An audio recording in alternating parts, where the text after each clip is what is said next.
یہ ذکر اللہ رب العزت خود فرما رہا ہے. تو اللہ رب العزت جب خود یہ ذکر کر رہا ہے تو جب اللہ کی ذات ختم ہونے والی نہیں ہے تو پھر رسول اللہ کا ذکر بھی ختم ہونے والا نہیں. اب دوسری بات اس میں یہ بھی ہم سمجھ سکتے ہیں اسی سے کہ اللہ کی جتنی بھی عبادتیں ہیں ان کے لیے دیکھیں کہ اللہ نے وقت مقرر کیا ہے. نماز پڑھتے ہیں اس کے لیے وقت مقرر ہے. فجر کا کہاں سے کہاں تک ہے, ظہر کا کہاں سے کہاں تک ہے, عصر کا کہاں سے کہاں تک ہے, مغرب کا کہاں سے کہاں تک, عشاء کا کہاں سے کہاں تک ہے. ایک وقت مقرر کر دیا گیا کہ رب کی عبادت کرنے کے لیے فجر کی نماز پڑھو گے تو اس کا ٹائم یہ ہے, اس کے اندر اگر پڑھو گے تو نماز ادا ہوگی. ظہر کے لیے کہ اس کے اندر اگر پڑھو گے ادا ہوگی. تو یہ پابندی لگا دی گئی کہ یہ رب کی جو عبادت ہے اس کے لیے وقت مقرر ہے, اس وقت سے آگے پیچھے اگر کرو گے تو ادا نہیں ہوگی. لیکن کیونکہ یہ سنت مصطفیٰ ہے نا, نماز کی اللہ کی جو عبادت ہے, تو ہمارے آقا صلی اللہ تعالی علیہ وسلم بشر بھی ہیں, نور بھی ہیں, انسان یہ کامل ہیں. تو آپ کی جو سنت ہے اس کے اندر وقت کی پابندی لگائی گئی کہ میرے محبوب آپ کی جو سنت ہے, آپ کا جو عمل ہے اس کے لیے وقت مقرر ہے. لیکن جو رب کا عمل ہے, رب تعالیٰ نے فرمایا کہ چونکہ میرے لیے کوئی وقت کی قید نہیں, میں وقت سے پاک ہوں, لہذا جو میرا ذکر ہوگا وہ بھی وقت کی پابندی کے ساتھ مقید نہیں ہوگا. اس کے لیے بھی وقت کی کوئی قید نہیں, وہ بھی جب جی چاہے کرو وہ قبول ہوتا نہیں. سبحان اللہ. چلا کہ اللہ کی عبادت, نماز فرائض ہے ہمارے لیے, اس کے لیے وقت کی پابندی ہے. لیکن قربان جائیں ذکر مصطفیٰ کے لیے وقت کی کوئی پابندی نہیں. ماشاءاللہ. کہ وہ خود خدا کرتا ہے تو رب کہتا ہے جب میرے لیے وقت کی پابندی نہیں ہے, میں کسی وقت کی قید میں بند نہیں ہو سکتا, تو میرا عمل بھی کسی وقت کی قید کے اندر بند نہیں ہو سکتا. میں ذکر مصطفیٰ جب ہر وقت جاری رکھتا ہوں تو میری اس سنت پہ عمل کرتے تم بھی ہر وقت جاری رکھ سکتے ہو. اور پھر اللہ کی جتنی بھی عبادت ہیں ان کے کرنے کے لیے ہم دیکھتے ہیں کہ کیفیت بھی ایک خاص ہے. جیسے نماز ہم پڑھتے ہیں نا, تو نماز کے لیے ایک خاص طریقہ وضع کیا گیا ہے. قیام ہے, رکوع ہے, سجدہ ہے, قعدہ ہے. یہ یعنی اس طرح ہم نماز جب پڑھیں گے تو نماز ہوگی. اگر کوئی قیام نہیں کرتا ہے تو نماز نہیں ہوگی. اگر کوئی نماز میں قیام کرتا ہے, رکوع نہیں کرتا ہے تو نماز نہیں ہوگی. سجدہ نہیں کرتا ہے نماز نہیں ہوگی. تحیات نہیں بیٹھتا ہے تو نماز نہیں ہوگی. تو پتہ چلا کہ نماز کی ادائیگی کے لیے قیام ضروری ہے, نماز کی ادائیگی کے لیے رکوع, سجدہ, قعدہ یہ ضروری ہے. اگر نہیں کرتے تو نماز ادا نہیں ہوتی ہے. قربان جائیں ذکر مصطفیٰ کے لیے اللہ رب العزت نے کوئی کیفیت مقید نہیں کی کہ کھڑے ہو کر کرو گے تو قبول ہوگا, رکوع میں کرو گے تو قبول ہوگا, سجدے میں کرو گے تو قبول ہوگا. کہا یہ میری عبادت ہے اور میرے بندوں کے لیے ہے, لہذا اس کی کیفیت خاص ہے. اور میرے محبوب کا ذکر چونکہ میرا ذکر ہے, یہ میں کرتا ہوں, لہذا میں جب کسی میں کی کیفیت میں پابند نہیں ہوں تو میرے محبوب کا ذکر بھی پابند نہیں. کوئی کھڑے ہو کر کرے تب بھی قبول ہے, کوئی بیٹھ کر کرے تب بھی قبول ہے, کوئی لیٹ کر کرے تب بھی قبول ہے, کوئی اگر چلتے کرے تب بھی قبول ہے, کوئی اگر کھاتے پیتے میرے محبوب کو یاد کرے تو تب بھی قبول ہے. اور پھر دیکھیے قربان جائیں ذکر مصطفیٰ کی عظمتوں پر کہ اللہ رب العزت نے کتنی بلندیاں عطا فرمائی اور ہم پر کتنا کرم کیا. کہ فرمایا کہ میرے محبوب کا ذکر تم کرو, جیسے بھی کرو گے میں قبول کروں گا. لیکن اپنی عبادت کے لیے پابندی. اب نماز دیکھ لیں, ہم اللہ رب العزت کا ذکر, نماز بھی اللہ کا ذکر ہے. اللہ رب العزت خود فرماتا ہے کہ نماز میرا ذکر ہے.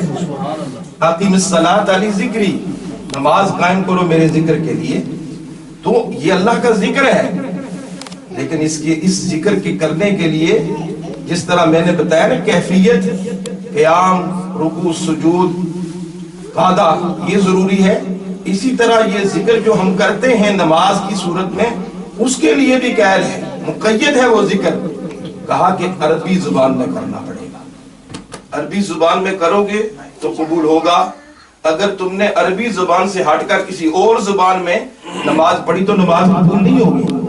اگر کوئی بندہ اردو زبان میں نماز پڑھے تو نماز نہیں ہو سکتی ہے, فارسی زبان میں نماز پڑھے تو نماز نہیں ہو سکتی ہے, انگلش زبان میں نماز پڑھے تو نماز نہیں ہو سکتی ہے.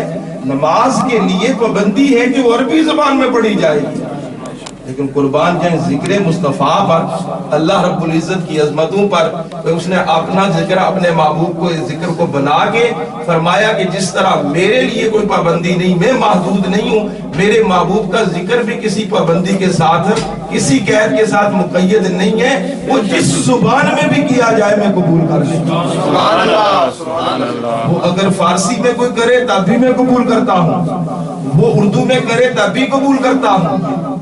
کوئی مولا صلی وسلم دائما ابدا علی حبیبی کا خیر الخلق کلی کی ہے تب بھی قبول ہے, اور کوئی مصطفیٰ جان رحمت پہ لاکھوں سلام کے تب بھی قبول ہے. ماشاءاللہ. تو اللہ رب العزت اپنے محبوب کا ذکر ہر زبان میں قبول کرتا ہے, ہر کیفیت کے ساتھ جو ہے وہ قبول کرتا ہے. تو یہ اللہ رب العزت کا کرم ہے. تو حضرات گرامی, ذکر مصطفیٰ یہ وہ ذکر ہے جو خدا کا ذکر ہے, اور ہم خوش نصیب ہیں جو ہم اپنے رب کی سنت کو یہاں بیٹھ کر ادا کرتے ہیں. اور رسول اللہ صلی اللہ تعالیٰ علیہ وسلم کی محبت میں انسان جب کوئی کام کرتا ہے تو اس کام کے لیے شیطان رکاوٹیں ڈالتا ہے, لیکن یاد رکھیں کہ ذکر مصطفیٰ کو کوئی نہ طاقت روک سکتی ہے اور نہ کسی کے رکنے سے یہ رک سکتا ہے, بلکہ روکنے والے خود جو ہے وہ ختم ہو گئے. آج تک روکنے والے بھی آئے, کرنے والے بھی بڑھتے چلے گئے, لیکن ہم دیکھتے آ رہے ہیں کہ روکنے والے صفحہ ہستی سے مٹ رہے ہیں, لیکن ذکر مصطفیٰ نہ مٹا ہے نہ کبھی مٹے گا. امام اہل سنت نے اسی لیے کہا مٹ گئے, مٹتے ہیں, مٹ جائیں گے آلہ تیرے, نہ مٹا نہ مٹے گا کبھی چرچا تیرا. دن بدن جو ہے وہ اور عروج پہ جاتا رہے گا. آخری بات جو آیہ کریمہ میں نے پڑھی ہے اس کے ضمن میں یہ بات کر کے ختم کرتے ہیں انشاءاللہ. پھر اس کے بعد صلاۃ و سلام اور دعا ہوتی ہے.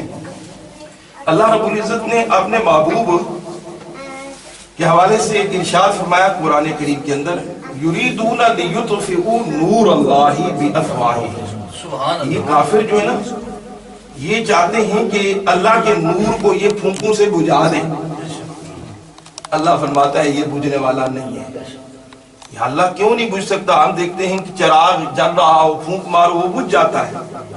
لائٹ جل رہی ہے اس کو ہم بجھاتے ہیں, پیچھے سے بٹن آف کرتے ہیں وہ بجھ جاتی ہے. لیکن یا اللہ تیرا محبوب جو ہے جس کے نور کو تو نے پیدا کیا اس کے بارے میں وہ کیوں نہیں بجھ سکتا؟ اللہ فرماتا ہے واللہ متم نورہ, سبحان اللہ, کہ یہ کسی انسان کا روشن کیا ہوا نور نہیں ہے, اس کا روشن کرنے والا میں ہوں, اس کو پائے تکمیل تک لے جانے والا, پامے عروج تک لے جانے والا جب میں ہوں تو پھر اس کی حفاظت میں کر رہا ہوں. اب یہ کسی انسان کے بجھانے سے بجھ نہیں سکتا ہے. وَلَوْ كَرِهَ الْكَافِرُونَ, اگر کافر اس کو نہیں پسند کرتے نہ کریں, ان کے ناپسند کرنے سے میرے محبوب کا نور بجھ نہیں سکتا, بلکہ یہ تو دن بدن عروج پہ جائے گا. سبحان اللہ. آج ہم دیکھ رہے ہیں گلیاں سجی ہوئی ہیں, گھر سجے ہوئے ہیں, مسجدیں نور کا بھکا بنی ہوئی ہیں, اور جلنے والے جل رہے ہیں, فتوے لگا رہے ہیں, لیکن کوئی بجھا نہیں سکا ہے نہ بجھائے گا. ایک واقعہ خوبصورت اسی کے ضمن میں سناتا ہوں. محدث اعظم پاکستان رحمت اللہ تعالی علیہ جو بڑے ہی عاشق رسول اور اعلیٰ حضرت کے مسلک کو پاکستان میں, آپ کے نظریات کو پاکستان میں آپ ہی لے کر آئے اور آپ نے ہی اس کا پرچار بھی کیا. آپ فرماتے ہیں کہ ادھر انڈیا کے اندر آپ رہے, بریلی شریف میں رہے, آپ خواجہ معین الدین چشتی رحمت اللہ تعالی علیہ کے دربار پہ حاضر رہے. تو وہاں کے گنج مراد آباد ایک جگہ کا نام ہے, وہاں ایک عالم دین اللہ کا ولی جن کا نام تھا فضل الرحمن گنج مراد آبادی رحمت اللہ تعالی علیہ. ان کی عادت مبارکہ یہ تھی کہ یہ سرکار کے میلاد کو بڑی دھوم دھام سے منایا کرتے. سبحان اللہ